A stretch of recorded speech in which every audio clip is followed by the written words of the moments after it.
बहन जी।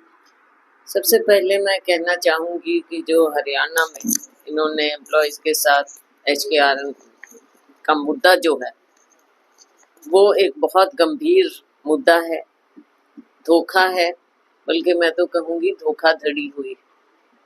चुनाव से पहले इनका नज़रिया भाजपा का कुछ और था, कहा कुछ और आप देखो कि कौन सी जॉब सिक्योरिटी, कौन सा जॉब, कौन सी नई नौकरियां जो हैं उनको ही ये नहीं रख सकते। कहाँ जाएंगे लोग हमारे, कैसे नौकरी, कहाँ और नौकरी करेंगे? लगे लगाए लोगों को जॉब सिक्योरिटी की बजाय बाहर का रास्ता दिखाना, कौन सी सरकार ऐसे काम करती? केवल भाजपा कर सकती, और भाजपा ऐसे काम कर रही है। हमारे लोगों के साथ नई नौकरियां देना तो दूर की बात है, आज युवा बेरोजगार घूम रहा है, कहीं नशे की लपेट में आ रहा है, कहीं क्राइम की लपेट में आ रहा है, और जो लोग मेहनत करके काम करना चाहते हैं, जिनको नौकरियां मिली, जो अपने दम पे बेचारे मेहनत करके आए हैं, उनको आप बाहर दिखा का रास्ता दिखाते। तो ये सरकार की बेहद गलत नीति है, और हमारी डिमांड है कि इसे फौरी तौर पर वापस करें और लोगों का पेट ना काटें, हमारे इन एम्प्लॉयज़ की, इनकी रोजी रोटी ना छीनें। बहन जी, आप नशे की बात कर रहे हैं, नशा आखिर मतलब जो जड़ है, उसको कब ये सरकारें इस पर काबू पा पाएंगी? सरकार काबू तब पाएगी जब इनका मन साफ होगा, जब ये करना चाहेंगे, और जब ये प्रशासन को ना केवल सख्त हिदायत देंगे, लेकिन जो ये बिना नेक्सस के काम नहीं हो सकता। इतने बड़े स्केल पे ड्रग्स का ये माफिया है। अब छोटी मछली को पकड़ लेते हैं कहीं कहीं छुटपुट दिखाने के लिए, लेकिन जो हमारी नस्ल खराब हो रही है, हमारा युवा खराब हो रहा है, उनकी जवानी चली जाती है, परिवार नष्ट हो जाते हैं, उनका कैसे ये हर्जाना भरेंगे? इस नेक्सस को तोड़ना पड़ेगा, और ये तभी होगा जब इनमें विल पावर होगी, ये करना चाहेंगे तभी। पुलिस है, प्रशासन है, ये सब लोग मिलजुल कर ये काम कैसे कर पा रहे हैं? जब तक सख्ती नहीं बरतेंगे तब तक ये खत्म नहीं हो सकता।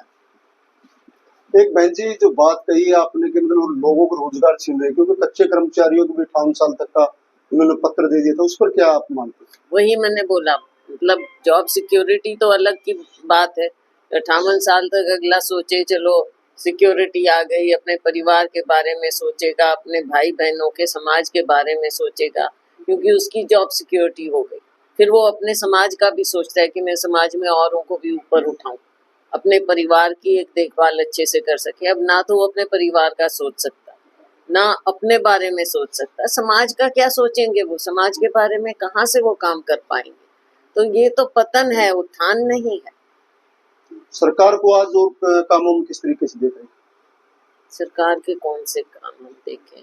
देखो, एक है स्लोगन, और वो स्लोगन देने में ही भाजपा माहिर है, और ये हम पहले भी कहते थे, चुनाव से पहले भी, कि इनकी बातों का विश्वास ना करें।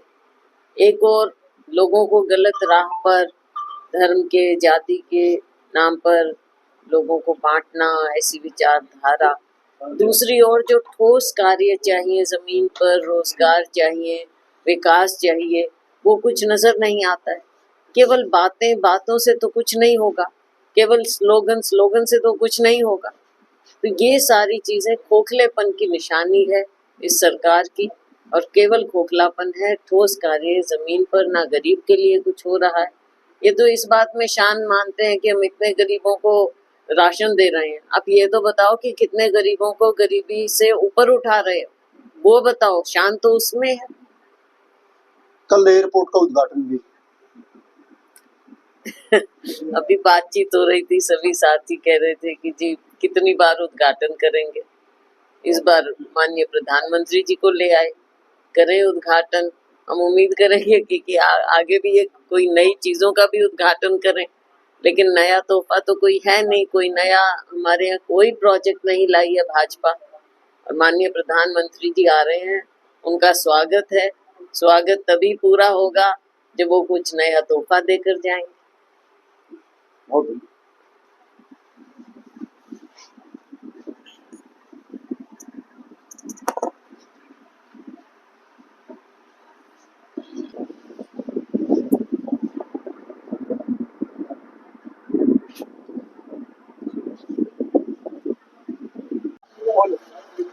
आप ही लोग मिले।